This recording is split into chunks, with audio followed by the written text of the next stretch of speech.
Yeah, I mean, Noah Schultz looks like a potential ace. I don't say that about too many pitchers, but he definitely deserves that label. He's the Really best. quick, before you expand on Noah Schultz, how many prospects do you think we have right now who are eligible, who will rank, would you say have the potential to be an ace? Well, potential to be an ace, more than How many players would you say basically what you just said about Noah Schultz? I would say. Noah Schultz. I would say Jackson Jobe with the Tigers belongs there. Um, Andrew Painter, certainly, I think certainly has the upside Yeah. to be that, but a lot more risk just given he hasn't pitched in a while. I mean, he obviously came back for the fall league, but um, not too many. Okay. Like I like Chase Dollander, maybe he can be.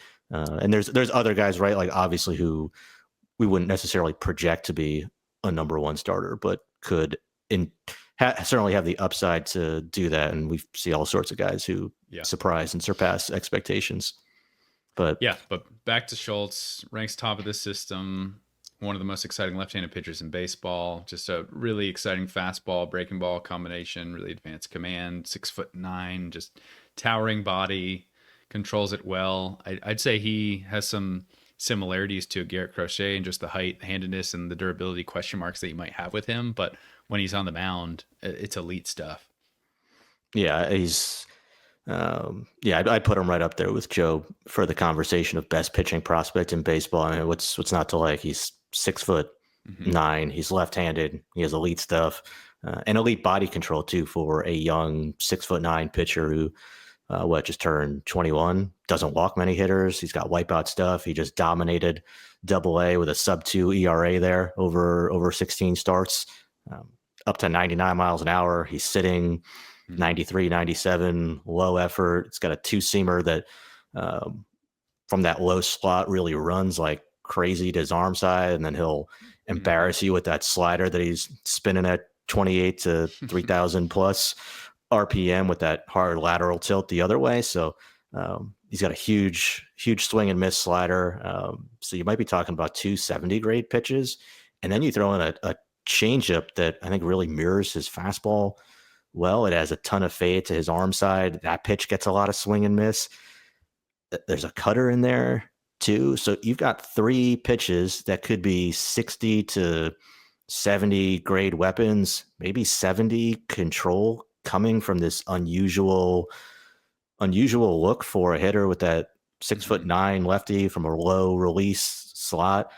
I think Noah Schultz is just going to be an absolute nightmare for the AL Central. Yeah, he is exciting. So 70 control is a pretty loud grade. What stands out to me is his ability to land the breaking ball, like given the depth and the movement profile of that pitch. He threw it for strikes nearly 70% of the time this year.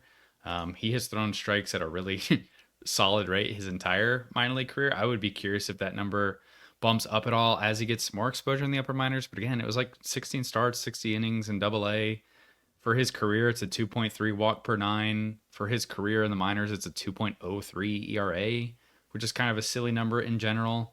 I guess the big question for him is just like, how many innings are you going to get? He's never thrown 100 innings to this point in his career. Again, it's a really new career. He's not been in the in pro ball for too long. It's just two minor league seasons at this point. But do you have any concern that he's like not going to be able to work deep into games? That stuff will tail off. That he's just going to be a guy you're going to have to monitor in that regard, or do you think it's more of a case where maybe he's just had some issues and you're not concerned about it moving forward? Is this like a long term concern for you, the durability factor? Uh, we'll see. I mean, it's not like he really was he shut. I don't think he was shut down at all in this season. Last year, he had some elbow thing and it didn't require surgery, but he Mm-hmm. missed some time because of that. I mean, obviously in high school, Mm-hmm. he had mono, so that knocked him out and probably he's hurt uh his draft stock a little bit. He's kind of been on the Ricky Tiedemann usage plan where he's not thrown deeper than 4 innings in a single game this year. I'm sure that's like an intentional way that the White Sox are running him out and using him and trying to protect his arm. I would like to see what the stuff looks like when he gets more extended because I mean, I don't know. I think you can have Yeah, different perspectives on how you're developing your pitchers, but obviously at some point you would like to see him working in the fifth, sixth, seventh inning. Yeah. I mean, I think we'd like to see that too. I mean, with Tiedemann, they've kind of babied him, and understandably so, and he still couldn't stay healthy. Whereas with Schultz, all right, they've just been very cautious and conservative with him. So yeah, we'll see how it looks when he is going deeper into the lineup, but or deeper into games, I should say. Hmm. But everything looks right, and for the, I mean, as far as the control and the walks being so low, that's. I mean, I remember sitting behind the plate with you watching him when he was in high school the summer before Hmm. his draft year, and he was, I don't know, upper 80s to low 90s, solid fastball, but not, as big This velocity as some other was guys. this PG National at somebody Yeah, knew it what was park we were at, PG right? Nash, yeah, in Tampa, and Chase in Tampa. it's just throwing a ton of strikes, just And you really could good body control, see really good slider. his slider at the time, I think it was like 75 to 78. It was this like slower pitch, but it had really a ton of depth, a ton of movement, and he was still Yep. landing that pitch at the time. And it was one of those where you can easily say, okay, he's going to get stronger, he's going to add some weight, he's going to start throwing harder, and that breaking ball is going to just go to a whole nother level. And it has so far. It's like low to mid 90 or low to mid 80s, excuse me, at this point. And like you said, maybe a double plus offering. Yeah, and so now you pair him with Hagen Smith, so you get two of the Hmm. best left-handed pitchers Yeah, two of the best in low the side minor lefties leagues. you can find. Yeah, I mean, I think you're hoping what he's Carlos Rodon, a 6'3" lefty who can sit Yeah. mid 90s, touch 100, eat up hitters from both sides of the plate with that filthy slider that he throws. It's Yeah. I like the Rodon comparison because I do feel like he is one of the most exciting college lefties with this sort of fastball slider combo who has just made a mockery of hitters at times. I mean, he struck out 17.3 per nine with Arkansas. Um, two 2 point batters per inning. yeah, not too bad. He was I mean, I preferred him to Chase Burns narrowly in this past year's class. I think the entire spring it was like a running debate. Who would you rather have, Hagen Smith, Chase Burns? It's a fastball and a slider from a lower slot. I think he has some deception. He got a ton of in zone swing and miss on both those pitch types. He does have a Tommy John on his resume that he had in high school, but he was pretty reliable over 3 seasons with Arkansas. He threw at least 70 innings. Again, he's probably another pitcher that I would like to see work deeper into games because even at Arkansas, he wasn't pitching deep into games like Chase Burns was. I think there are some questions maybe about like what is the third pitch going to look like with him. His changeup was more sparingly used, but I do think the fastball slider are both electric enough. And again, we could be talking about Hagen Smith and in the same way with a pair of double plus offerings with his fastball and slider.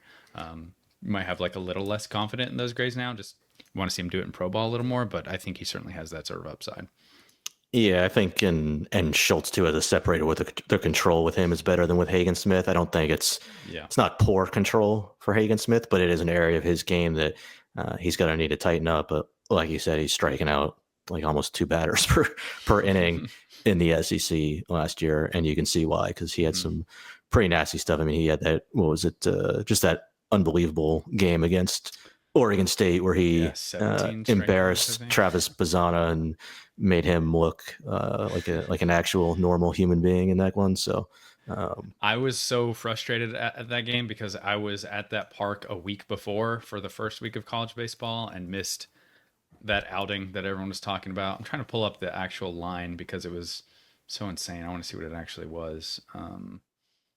I think the most impressive thing for me with Hagen Smith is he made really solid adjustments year over year. He added strength to the body. I thought the delivery got a little bit easier, a little bit smoother as well his junior year compared to his freshman year. There was less effort that I noticed. I think the control did improve, but like you said, it's not the most precise command profile. I think he probably has benefited from getting some chase out of the zone against amateur hitters that he won't get as consistently in pro ball. And for whatever reason, I cannot find his game by game line on Arkansas's website, but yeah, it was probably one of the most dominant starts of the college season. I would say it's probably the most dominant college starts of the last several college seasons. Yeah, It's pretty incredible. that one, Kamar Rocker start against Duke stands out. Those two are some of the loudest ones I can remember just off the top of my head. Yeah, he So, struck out 17 in that one. yep. In 17 and 6 innings. So you can do the math on that. Yeah.